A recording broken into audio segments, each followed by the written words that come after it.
But Esther comes from Indianapolis, is now a guest at the Max Planck Institute in Freiburg, and the title, Race, Crime, and Politics, I guess some of you have watched CNN or some evening news yesterday. The timing couldn't have been better. You have learned about the grand jury of a case that was decided in a way that raises a lot of questions. A woman in bed, a black woman sleeping, doesn't sleep with the security that she may wake up alive. That's the case of Breonna Taylor. You know, you go to bed and you won't wake up because the police force that is pretty ruthless or mindless. And if you have the whole context, last night there was a lot of experts given to comment. Why do policemen, do their work at midnight? You know, if you want to take someone to court at midnight, that's strange. Certainly for the whole, for us in this country. But as we learn from Supreme Court decisions, from the handling of the crisis, the attack on democratic institutions, the international law, the status of international law, I guess this is all that drives us in this house to provide you a few interesting luncheon topics that may help us to have our own judgment concerning the great event of the presidential election.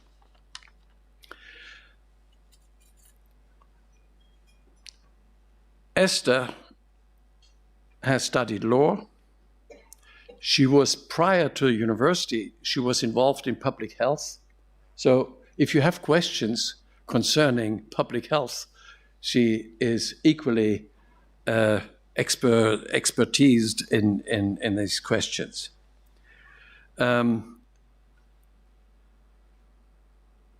But we thought, of course, to have her sort of as an insider, to make us aware what it means, what the slogan means, Black Lives Matter. And you should listen to yourself while you spell it or pronounce it. Black Lives Matter. If you need this slogan in a country, you know, our first sentence in our Constitution is the dignity, human dignity is untouchable. And any human being, you think twice about the necessity of such a slogan in a country, Black Lives Matter. So today we have her on a particular experience of hers, not only as an institution, as an educational and research issue, but also her own experience as belonging to that group that talks about this issue daily and is confronted with the injustice or with the challenges hidden in our topic.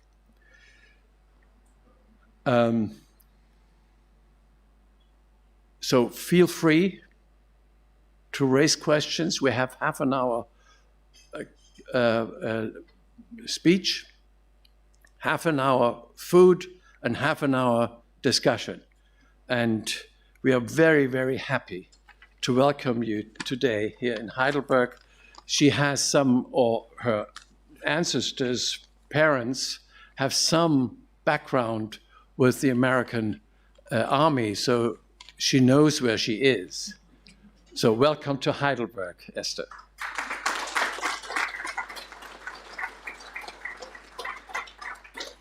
Thank you very much, and thank you all for joining me today. Yes, as Jacob mentioned, I do have a little bit of a background as it relates to not only Army, but Germany. My father was in the Army in the 1950s, so his first wife was German. My older brother and sister are half German, and I often spent many summers in Europe and had a chance to learn about German history as a young girl. So it's quite interesting that so many decades later, I was able to come and live here and teach in a lot of the issues that my father found important. So we're going to talk a little bit about this today. Now, there is something interesting about the presentation. This is not a reading test, but we'll see if we can finish or figure this out. Let's see here. Let's see. Yeah, exactly. Perhaps we should all reposition ourselves.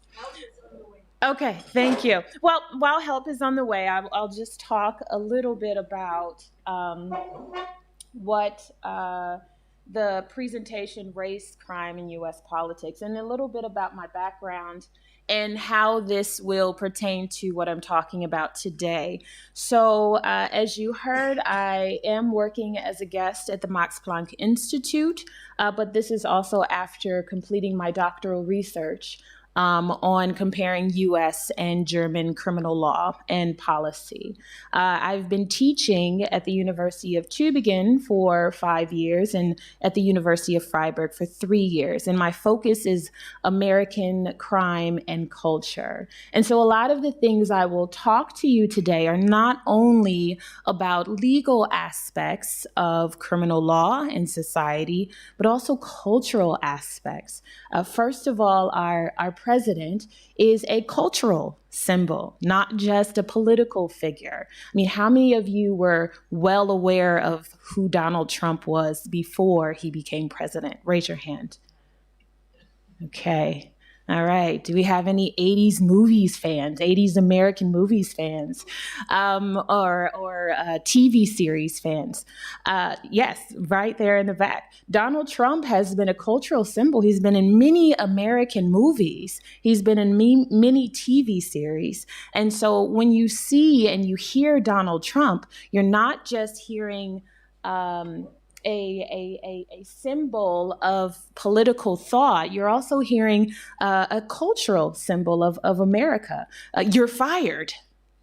Okay, The Apprentice. This is something where he also gained a lot of recognition. So when we look at political issues in the U.S., we not only look at them as far as what they mean to our life as far as following the law and the society, but also how they play into our identity, how they define us as Americans, as individuals, as women, as men, as people who may not fit in society or people who have always fit into society.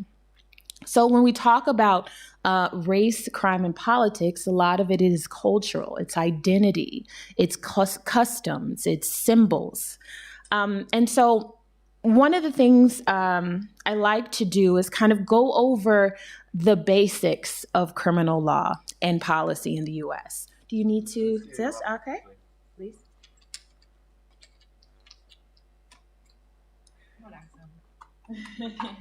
You can continue on. Yes, okay. So one of the things I removed from my presentation, but I think it's a perfect opportunity to do, is a little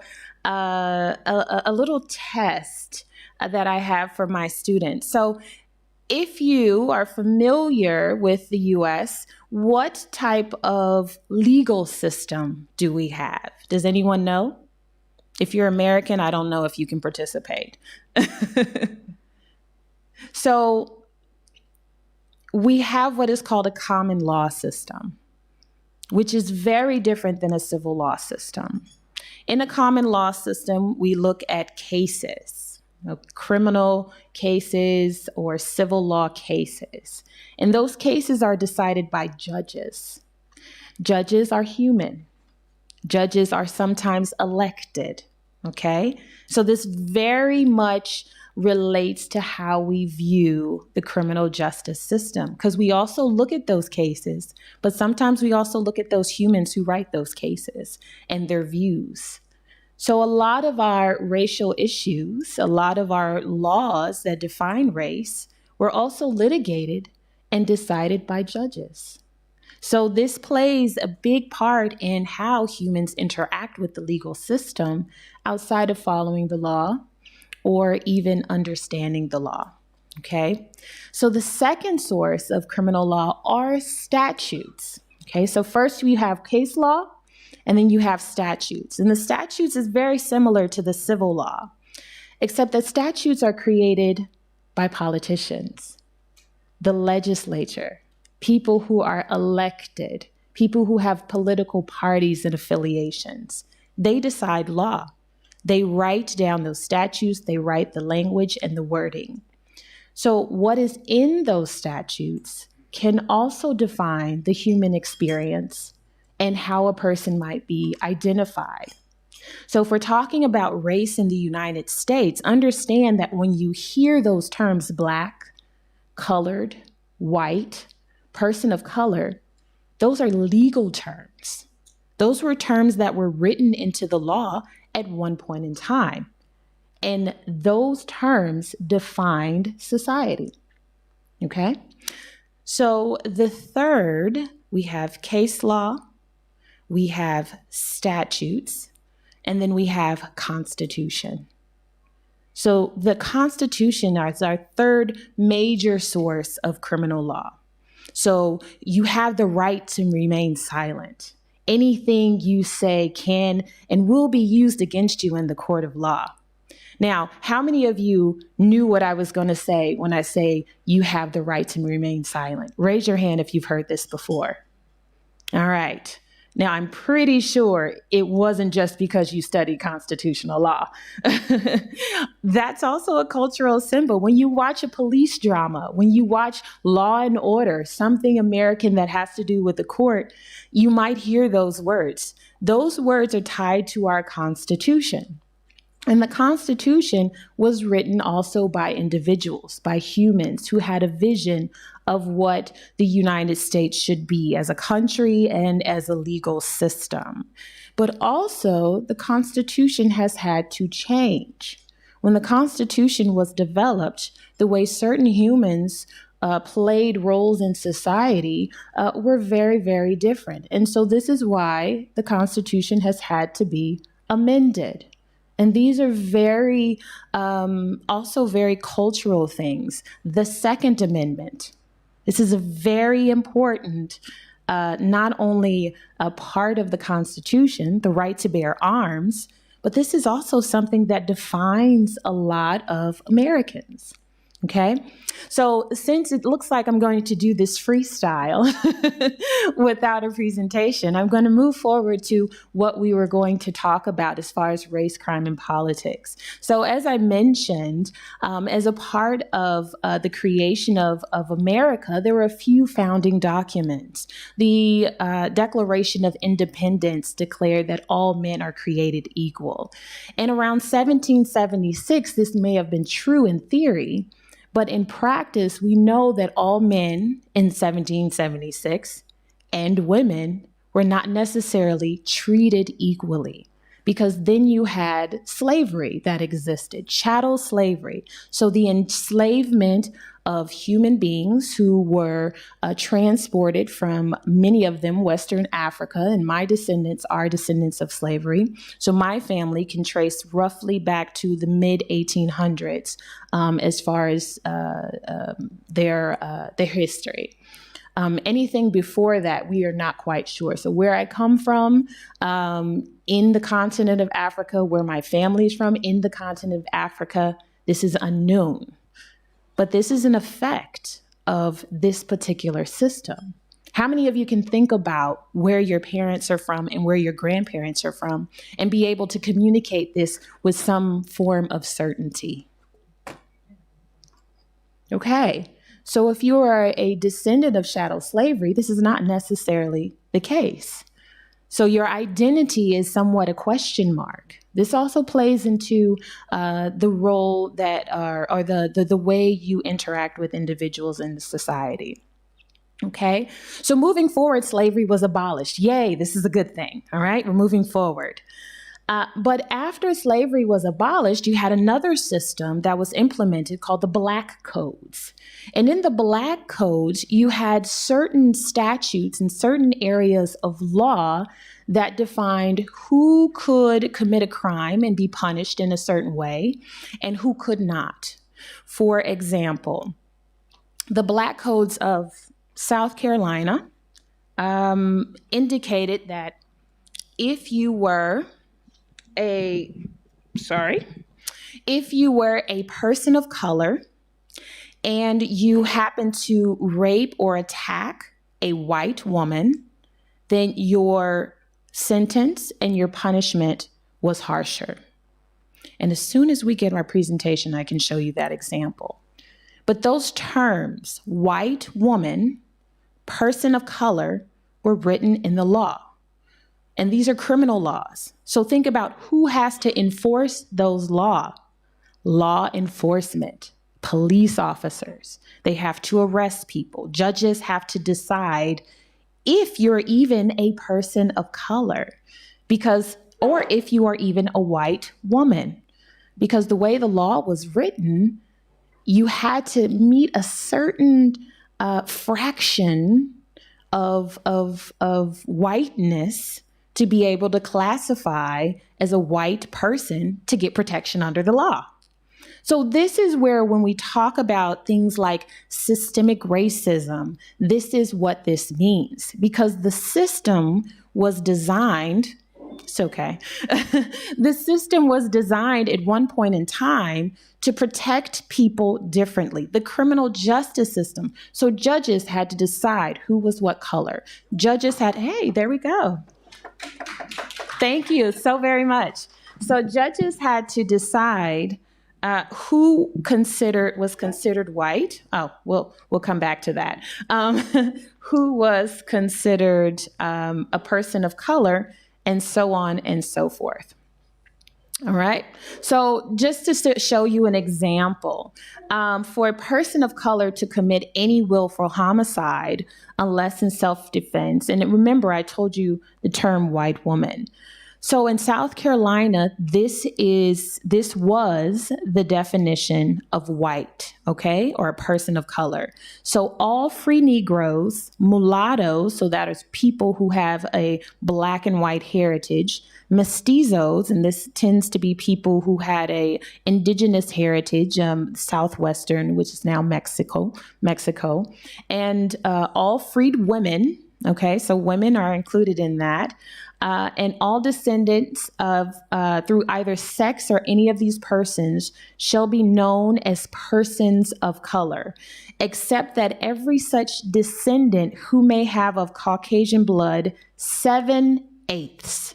Now, I went to law school, not good at math, not sure how a judge can decide 7/8. We're talking about the times before DNA testing and whatnot. So however they did that, I would be amazed. But there are cases that decide whether someone is technically white. And so this is how the system was designed. All right. So as I mentioned, this is what plays into racism. So when you hear about things like Black Lives Matter, when you hear about things such as institutional racism, systemic racism, the origins are in the way society was designed, based upon these lines of definitions and terms. Law enforcement had to enforce those criminal laws. Police officers had to do that. And so we're talking about with the Black Codes right after slavery was abolished, but we didn't even talk about Jim Crow. So Jim Crow is a continuation of that, especially in the South, those former slave states. So when we're talking about systemic institutional racism, we're talking about at the macro level, okay? So this is where systems are including certain practices and procedures that have a certain effect that might seem to be unequal to people. Okay, and we can talk a little bit more about, well, I'll show you a little bit more about how this works in practice. And this is a little bit of a remembrance of Jim Crow. So colored only, Black people could use different or had to use different swimming pools, different entrances, different restaurants.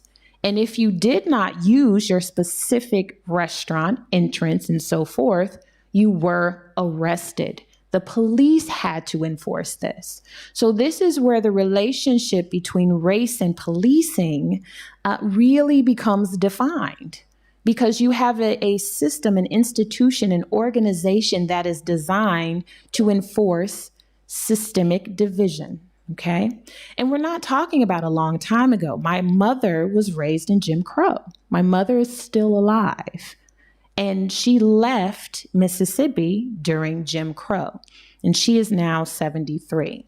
So we're not talking about a very long time ago, okay? And so also, when you think about how long at one point in time people had jobs, police officers, government employees tend to keep their jobs for a very, very long time. So these systems do not change. I mean, how many of you are used to dealing with government institutions? Driver's license, paperwork for residency. These institutions do not change so quickly. It takes a lot of time. It takes a lot of decisions. So when it comes to the effects of these original designs, expecting the U.S. to move so quickly past them is a little bit difficult. So this is why race is at the center of debates for criminal justice and reform. So here you have a city that is often discussed in the media. This is Chicago. Okay, so I'm going to show you how the effects of a system can play out today. This is the most recent map from 2012, but it is not so different today. If you look at these color blotches, okay, these color sections, the darker areas are the neighborhoods that have mostly African American and Black populations.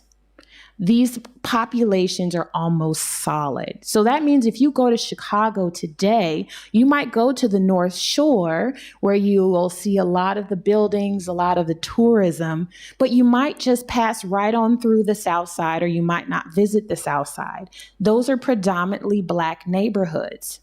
They tend to be poor. They tend to have more crime. But this is the way that they were designed, because when many people migrated from the South during what we call the Great Migration, they were unable to just move anywhere in the city. You had what you called redlining. You had contracts and real estate contracts that were specifically refusing to sell to what at that point in time, Negro families. So you have this city that is created that has very clear divisions among racial populations. And so this is why we have terms like Black neighborhoods and white neighborhoods and so on and so forth, especially in large cities. So the effects of a system as it relates to these types of areas are going to be different. The way the police interact in the cities where you have mostly Black people, where you have mostly poverty, and often you have a large amount of guns, is going to be different than other areas that might have more money, more resources for schools, public services, and so on, and tourism, so on and so forth. So race is also a major part of the discussion around the election this year. Okay, so not only with crime, but who's voting and how they vote is going to be very, very important. So the Black and Latino population, which often overlaps, a lot of people don't really understand that you have a lot of Afro-Latinos. So for example, from the Dominican Republic, from Puerto Rico, a lot of those places have African ancestry. So they might fit into both groups as well. But these are the largest voting blocks that politicians tend to focus on in the US. So this is also where the issues of crime policing become very important. So as it relates to the political parties, the representation is very different. So on the Democrat side, you tend to have more people of color from different religious and social backgrounds. And on the Republican side, you tend to have people that fit more of the category of white or wealthy. This is something that is not necessarily solid on the federal level. This might look very differently on the local and the state level. So for example, in North Carolina, where I went to law school, you had many, many more Black Republicans. And then also in early administrations, for example, the Bush administration, you might have had more prominent African-American Republicans in office and in power. But today, these different distinctions have changed quite a bit. And you also have Representative Tim Scott, who's a very interesting and well-known figure in the Republican Party. He's a Republican senator. And so after the protest of this summer with police reform, especially with the George Floyd incident, Representative Tim Scott, who is the only Black Republican in the Senate, proposed legislation for police reform. And this legislation was bipartisan to some extent. So he has also himself been very vocal on his interactions with police and the things that need to change about the system. So this is not necessarily an issue that is not discussed by the Republican Party, even though they don't have as much as diversity. It's just discussed very, very differently. And here's another example of how criminal law can affect the elections. I'm pretty sure many of you know who this lady is on the screen. You might have heard of her. I'm not sure if you've heard of the name Clinton, but it's pretty popular in America. Of course, I'm kidding. Hillary Clinton ran against Donald Trump in 2016, and this is a snapshot of a talk that she gave around 1996. And in this video, she uses a term called super predator, okay? And super predator was a term that was given to young males often, and young males of color often, to basically signal that there was this problem coming where young men or young teenager were going to kill and be violent without impunity or without remorse. And in the 90s, Hillary Clinton and also other Democratic leaders were pushing a crime bill that increased criminalization of nonviolent offenses, increased police presence in communities, especially communities of color, and also increased the building of prisons and private prisons and contracting. And so this super predator comment led to some pretty harmful policies to communities of color. So one of the biggest issues with Hillary Clinton, especially by Black and minority communities, is that she and a lot of her Democratic colleagues were supporting criminal policies that led to more policing, that led to more criminalization in communities that are often and already had a lot of issues. And so this is where we come into Black Lives Matter. When it comes to what this particular concept is, it has a lot to do with the history of race, policing, and criminal law and criminal justice.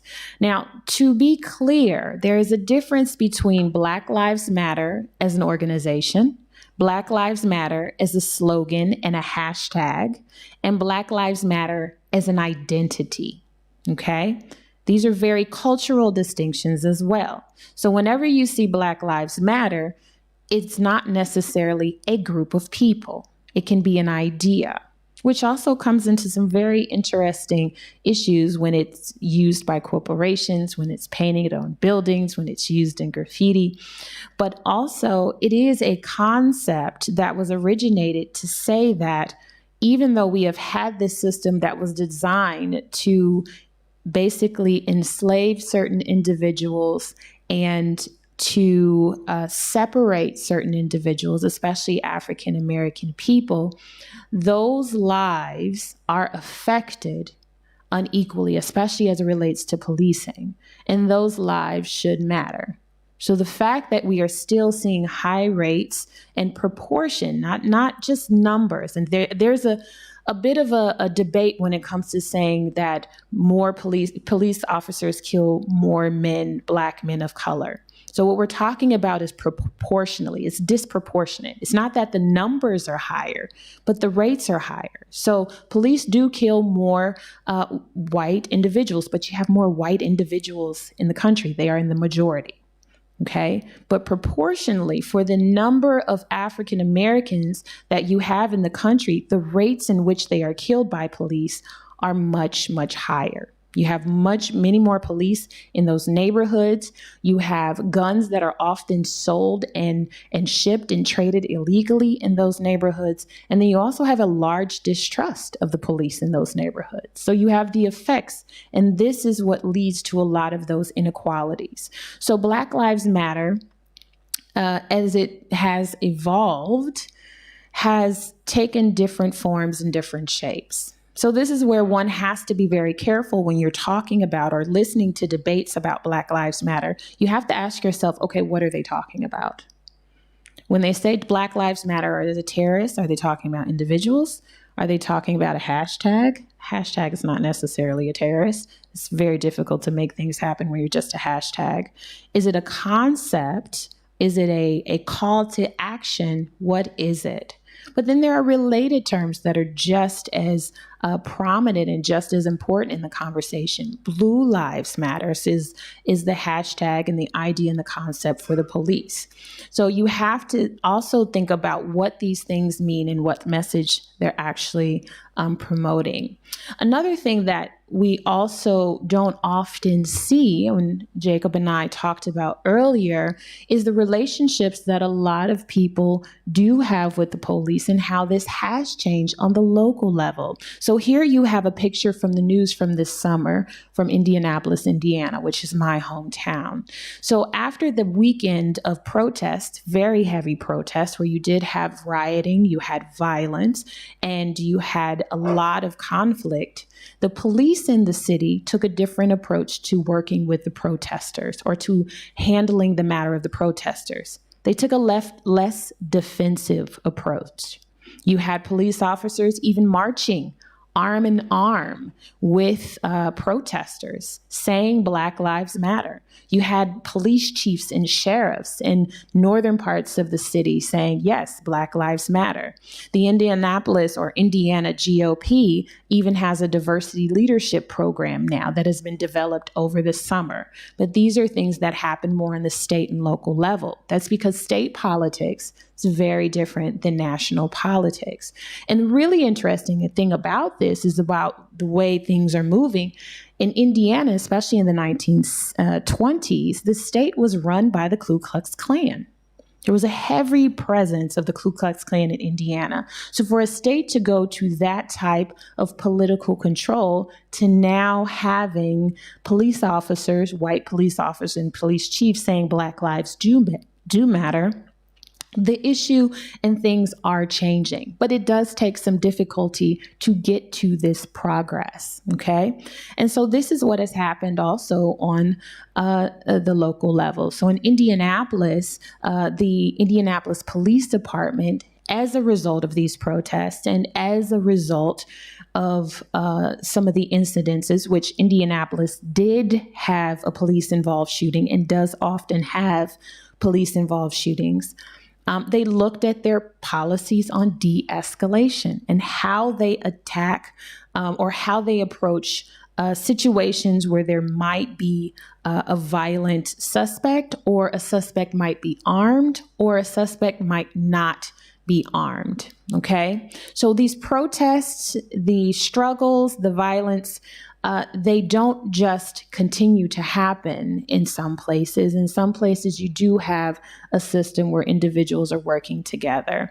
So in this regard, this is where I go to my call to action, is if you are not American, if you are American, please vote.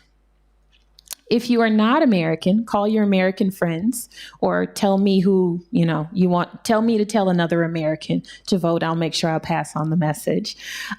Because as it relates to these issues, it's not even just the presidential election that is important. It is the state elections. For example, governors. Governors are very important as it relates to how states might see their culture, their identity, and their laws and their action. They're kind of like the little state presidents, okay? And sometimes the governors can be just as powerful as it relates to what happens in that state as the president. The issue is, if you look back into history and look at the process of integration and look into who was more vocal. For example, the Alabama governor was the one that said segregation now, segregation forever. Around those lines. And so this is where governors can be very important to the way policy is enacted, especially criminal policy on the state level. So those elections are very important. State legislatures, so state senators and state congress people, those are also very important elections, because they are the ones that write criminal laws. Those are the ones that give certain protections to individuals. Sentencing is happening through state legislation, legislation, and so on and so forth. City, county, council people. Now, this is extremely important because they determine budgets. So when it comes to terms like defund the police, that's not something that Trump can do or can say no to. It is the city, county, council that decides on police budgets, whether they increase or decrease. So those elections are also extremely important. So please encourage your American friends to vote. And then also get out of that bubble. I always like to say this. And when I say bubble, I'm not just talking about left and right. I know a lot of you might be familiar and interested in hearing news from CNN, BBC, Fox News, so on and so forth. But try to look at things at the local level. Try to look and find one of your favorite cities. If you have a friend in Oakland, California, or if you like Disney World, Orlando, Florida is the way to go. Look and see what's happening in the news in those cities. YouTube often has access to the local news reports, and then also those newspapers may be found online. So this is where you get a better understanding of what might be happening on the local level of these cities, which can often be very different from the national picture, which is something that a lot of people, even in the US, don't really understand, because sometimes at the national level, the motivation for the news reports are very different.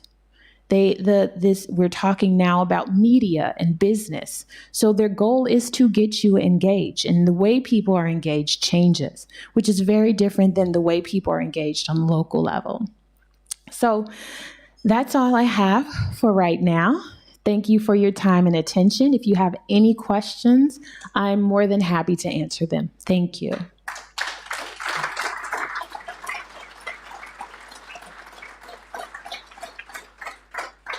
And thank you particularly for generously ignore our technology in this house, which is It's always okay. raising new challenges. Now, while you are served, you have to remain seated. We can already raise questions and use the time as much as we can. I think there are lots of questions. Yes, please.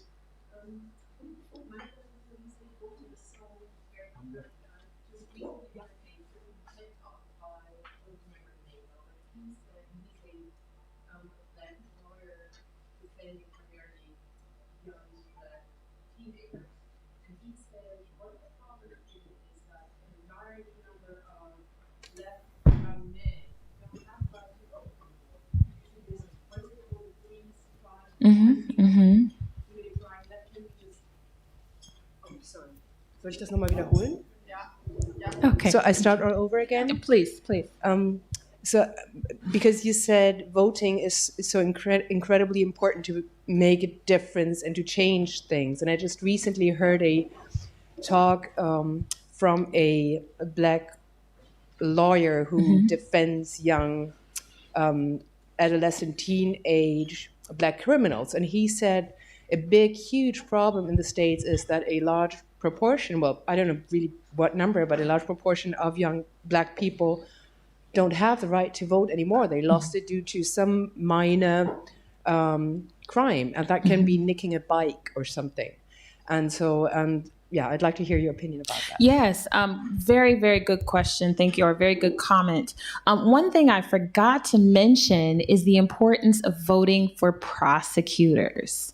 Prosecutors are also elected, and they often have, one of the biggest roles of the prosecutors, they have the power to decide how someone is charged, whether it is a misdemeanor or a felony.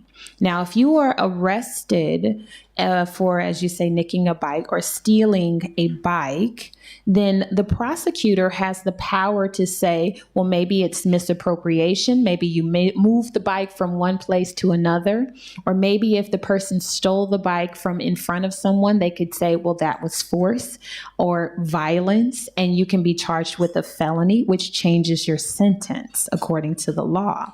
So the prosecutors have the power to charge young men with either a very harsh sentence based upon the facts of the case, or a very lower sentence, which is something that is highly important when it comes to your right as an American. If you are charged with a felony, we have certain laws, such as 3 strikes laws. Many states still have them or some form of them, but many states are starting to move away from that. That means that if you get a felony or a certain number of felonies, you can lose certain rights or even just lose your freedom altogether. So go to jail for life or much longer. And then also you have what we call felony voting laws. So in many states, if you have a felony, not just many felonies, you lose your right to vote. So that means if you are a young person, as you said, and you're 16 or 17, and you are charged with a felony, and a lot of times 16 and 17-year-olds can be charged as an adult, then if you are charged with a felony at that age, a lot of times you can lose your right to vote. So one state where this is very important this year is Florida. Florida recently changed their felony voting law. So the ability of, it can be a lot of times hundreds of thousands of voters, and especially in a place like Florida, that's a very strong political state in presidential elections. Those voters contribute to, a lot of times they can be benefiting a party. And so if you have hundreds of thousands of felony voters that now have the right to vote, it's a significant portion of voters. So one of the problems that Florida is also having now is that there are some processes that were created by the state legislature, such as fees and fines that individuals will have to pay before they are actually allowed to vote. So even in the laws changing, politicians, state and local politicians, as I said, can decide on the rules and the procedures as to how people can get their rights back. Yes. A suggestion I would make is that you check with the black communities among the military here in Europe. I recently had a discussion with a black man who didn't want to do it. Every time I talk to somebody, I say, "Don't forget to vote." And no, I'm not going to vote at all. And he told me about several thousand votes during the Obama era that were lost, terminated, and I don't even know if it's true or not, because the greatest, well, the lies come from all kinds of places. So anyway, but that's an area where there may be doubt about whether they should even try to vote, and you are somebody who might be able to convince them to do that. Well, I don't know if I can convince anyone in the military. I couldn't convince my father of a lot. But that's a good point. I mean, I think, so the way that voting happens abroad is very differently. So the way voting happens for the military, as well as myself as an American living abroad, is very different. Our votes are counted a lot of times last. And this often plays a part when there's a very close election. Now, to your point, I think another thing to consider, as you said, is how people are getting this information. I mean, one of the things that's often discussed in African American communities is the value of voting. Because when you do vote, often the policies and the ways your life is lived and the way you want the government to help out or to change doesn't often change. And sometimes people look at that in voting instead of the individuals who are elected. The other thing that happens is that people in the U.S. often don't really understand elections. So we have two very important elections in the U.S. We have our primary voting, and then we have our general election in November. Oftentimes, as I said, those other positions that are very important, such as state and local races, those are finalized in the primaries or set up in the primary election. And primary elections tend to have the least voter turnout because people don't see them as important. So when they don't vote in both elections, or they might just vote in one and things don't necessarily change, in some cases they get worse, a lot of people think it's because the system does not work. But in reality, they don't fully understand the system. And so if they knew more about voting in primaries, also how certain elections and certain positions affect their lives, then they're more likely to vote in some cases. Yes. Thank you again. I guess integration is not a very important catchword in this Trump administration, and because it required a lot of transformation in society, social and cultural. Is there a chance that things, even the gun issue is very big, and it's supported by Trump. Trump supports social division instead of social integration. And as far as things stand now, he is able to appoint another conservative Supreme Judge, and he's probably capable of pushing it through. And there is a good chance that the election, which will happen in November, is decided by the Supreme Court, right? And but I mean, is it Hillary Clinton won by 3 million votes actually? Mm-hmm. How many more votes would be required for Biden to make it? Well, it's not necessarily the number of votes. We have the Electoral College.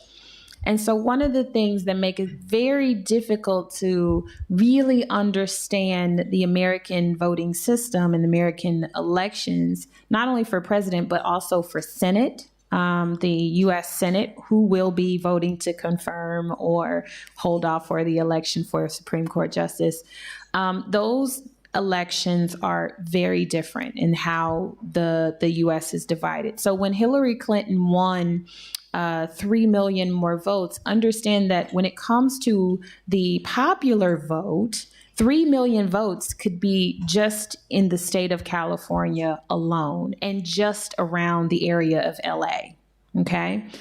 The reason for the Electoral College and the way it was designed was that cities, which tend to be more progressive, such as LA or New York, don't decide elections for cities and towns, which tend to be more conservative and more rural, that they don't determine who is the political representative. So essentially, people in South Dakota don't want people in California determining who is president for them. So when it comes to who wins president, the Electoral College is the most important. Now, the Electoral College tends to vote along the lines of the popular vote. But again, that means you have to look at the state that has the most Electoral College votes. So when it comes to, for example, the George Bush versus Al Gore, that was a case that was decided by the Supreme Court. And in that case, they were looking at Florida voting. So you might have an issue with this election as far as popular voting as it relates to those states that have a good combination of cities and popular votes and electoral votes, which is why you have these swing states. Those are those states that really are important for determining who is president. And so, again, when it comes to voting, looking at the state and local legislature and state and local elections and parties, that's who determines the Electoral College a lot of the time, which is important for the national elections. Thank you. Stephen Les, I recently retired from the Max Planck Institute, so welcome. Welcome. And I wanted to ask you something about Black Lives Matter as a movement. If you could say a few words, because I'd like to believe this is a rejuvenation of the civil rights movement, and that there is some concrete policy work going on.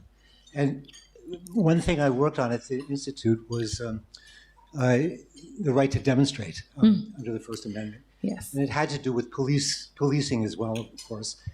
And under Obama, one of the things I looked at was the Obama administration made some real progress as far as propagating body cameras and the demilitarization of the police. I would like to think that there are things like that being thought about and formulated. Maybe you can say something about that. Yes. Okay. So first, to your point, thank you very much for your question. First, to your point of Black Lives Matter as a movement, it is very much reminiscent of the political protests in the 60s, especially as it relates to the interaction with the police. Now, if you look at the march on Selma, if you look back into those videos, you'll see a lot of the issues was not with the protests, they were with the police. And if you read into the March on Selma and a lot of the marches for voter registration and voter policies, a lot of the reasoning and the justification for the use of violence was that people were getting out of control. Okay, even though that may not have been the case. So we're seeing a lot of this in being reflected in these newer movements with Black Lives Matter, as in this push for, as you said, demilitarization of the police, defunding the police, and even in some cases, abolishing the police. And so you do have much more progressive ideas and people who are really engaged. And one of the things that really affected that was the pandemic, because at the time of the George Floyd incident, you had many, many people who were at home in front of their computers. Bars, restaurants, soccer fields, things were shut down. So you had a lot more attention on these issues. And so this really contributed to a much more diverse set of protests than we've seen in the past. And we also have a much more diverse America. So in the 60s, a lot of times segregation was looked at as a black and white issue. But racism was not necessarily explored as it relates to other minority groups in the US, especially immigrant groups, groups that were affected by certain policies such as Chinese Americans, Japanese Americans. And so you have a lot of people that could relate to this issue of Black Lives Matter because they themselves, as part of marginalized or minority groups, felt that they had also experienced inequalities or seen inequalities. So I think this has, as I mentioned earlier, especially in my hometown, had an effect on policies on the local level, again, which is really difficult to see on the national news. We have 51 states and territories. I mean, if you count Puerto Rico as a state, but 50 states, territories, and outlying islands. So CNN is not going to cover all of that as it relates to policy. But you do have a lot of cities, especially in Minnesota, Minneapolis and Minnesota, they did vote to reduce their police budgets. And defund the police in practice is not necessarily taking money away from officers or fighting crime. It's basically moving the budget or readjusting the budget to take more money away from the police being called for everything and putting it into social services.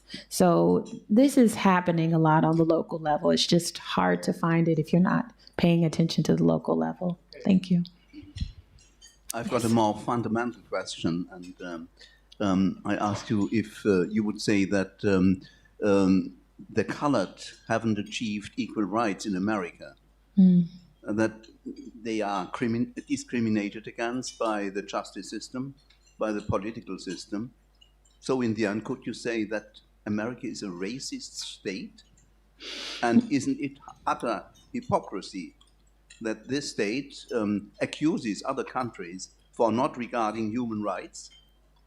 And the second question, what sort of hypocrisy is it that this country has in the army a lot of black or colored people to defend the country? And still, I see that a lot of colored are in the army, and they are not forced to go into the army. It's their own will. Why is that so? Are they regarded in this institution as equals? These are all very, very good questions and very complex questions. So to your first question, as far as if the U.S. is considered a racist state or if we have inequalities, I think that's very difficult to define. As I mentioned, America has a big part to play in systemic racism because that's the way the system was designed. You cannot have a large amount of an industry based upon the differences between skin color and not have some sort of laws or systems to keep that in place. So you can't enslave a country of people or a region, an area of people based upon a skin color or that look differently without having some sort of support to that. And so it's not just law. And we also have to be very honest, the contribution to slavery, especially slavery in the US, was not just a US thing, it was a global thing. You had chattel slavery, you had colonialism, and all of these things worked together. And a lot of these actors were working together on that. But that system was designed, it was put in place, and the effects are the effects. So you cannot say, I would say, in my opinion, you cannot say America is a racist system. It has components of racism, and those components are still there today, but you still do have a lot of freedoms and a lot of opportunities. There are a lot of differences between the way that the U.S. Has moved forward compared to other countries, and probably similar to a lot of countries. So this is why you had the civil rights movement, you had the women's movement, you had the LGBTQ movement, and the U.S. was designed also to protect those in the First Amendment, as the gentleman talked about before. I'm sorry, I forgot your second question. Can you repeat that? Yes. Now, accusing other countries is something also very interesting because, as I mentioned, in order to play a part in chattel slavery and as slavery as a system, you had to work with other countries. And so, you know, this talk about if the U.S. can enforce and blame other countries for injustices. I mean, I think that in any case, if an injustice is seen, then it should be called out. But accountability is not just, it becomes difficult because politically to hold the U.S. accountable, the U.S. is going to try to hold other people accountable in the part that they play. So it could become a finger-pointing contest really quickly. And a lot of times you had countries, international policies that also contributed to the things that were happening with slavery, with Jim Crow, and so on and so forth. And also, yes, the third question about the military. I mean, this has always been an issue. I mean, when my father was in the military, he was living right in segregation and he was joining the army. And the military is different things for different people. I do come from a military family. So my brothers, my father, even my nieces and nephews have been and are involved in military for different reasons and in different branches. The military offers educational opportunities. So some people do go to the military because they can't afford to go to college. The military does offer some sort of discipline and structure. So you have some people that are pushed to go to the military, especially in communities of color, for discipline and structure. And then you have people who are patriotic that do go to the military because they believe that the U.S. is powerful and the U.S. is representing democracy and freedom, even as an African American person, because in this country, you can march for your civil rights, you can yell, you can protest, you can burn things down, and you can make change. So it really is dependent upon the individual. And you have groups of individuals that share those views. So it's not only that African Americans or minorities might see the U.S. as being racist.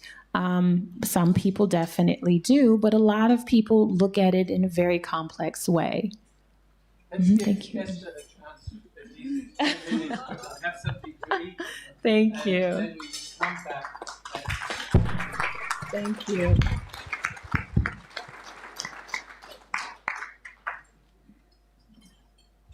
Und jetzt kann ich sogar Deutsch reden. Sie ist 6 Jahre in Deutschland, sie versteht es ohnehin. Aber Sie haben heute in der Zeitung gelesen, dass wir ein großes Experiment beginnen unter dem Namen Begeisterhaus. Und wir haben gestern eine Kampagne begonnen und Sie können unter anderem unter diesem Bauchladen von kleinen Souvenirs bis großen Bekenntnisse zu diesem Haus, können Sie auch diesen Stein erwerben mit einem aus speziellem Material, Begeister dich. Also Sie können das verschenken, Sie können Ihr eigenes Haus damit bauen, mit genügend natürlich, aber Sie können sich auch verteidigen damit, sofern wir strenge Zeiten vor uns haben. Und Sie haben jetzt gelernt, wie wichtig ein Bildungssystem ist. Ich glaube, und man kann das auch mit wenig Verkrümmung erzählen, was in Amerika schiefläuft, ist hauptsächlich zu beziehen auf eine bildungspolitische Lage. Dass viele, wenn Esther sagt, viele wissen nicht, wie sie und was sie machen mit der Wahl, dann zeigt das, dass die Staatskunde, die man früher mal hatte in der Schule, schon sehr früh, dass die nicht sehr effizient ist. Unter anderem ist das ein Grund, warum wir das Begeisterhaus haben. Dass die Leute, die Kinder, vor allem die Jugendlichen, lernen, durch eigenes Tun in die Welt zu treten, in der sie sich behaupten müssen. Also insofern, Sie unterstützen eine gute Sache, lernen Sie darüber, verteilen Sie es bei Freunden und machen Sie Mut. Wie gesagt, meine Kollegen sind wachen Ohrs und Sie sehen schon eine Tabelle. Wir brauchen 1 Million. Wir haben 2,5 schon investiert und jetzt brauchen wir noch 1 Million. Das ist alles heute, um versammlungsgültige Institutionen zu bauen, muss man eben viele Ratschläge beachten. Deswegen ist es so teuer. Wir machen vieles selbst. Also insofern mein Tipp für die nächsten 3, 4 Monate: Begeister dich, Begeisterhaus. Und letztendlich machen wir es für das Bildungssystem in diesem Land und für, sofern Sie Kinder, Enkel selbst Lust haben. Es ist generationenübergreifend.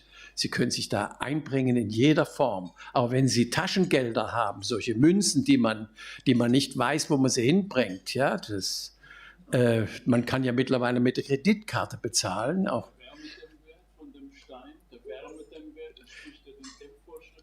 Absolut. Alle ökologischen Wünsche werden in diesem Haus erfüllt. Aber wie gesagt, ohne sie geht es nicht. Und wenn Sie große Verteiler haben in Ihrem Laptop, verteilen Sie es überall rum. Es sind Leute, die alle unentgeltlich hinter diesem Projekt stehen und die leidenschaftlich dabei sind, schon seit Jahren bei der Vorbereitung. Jetzt wird es real und Sie können Teil dieser Realität sein.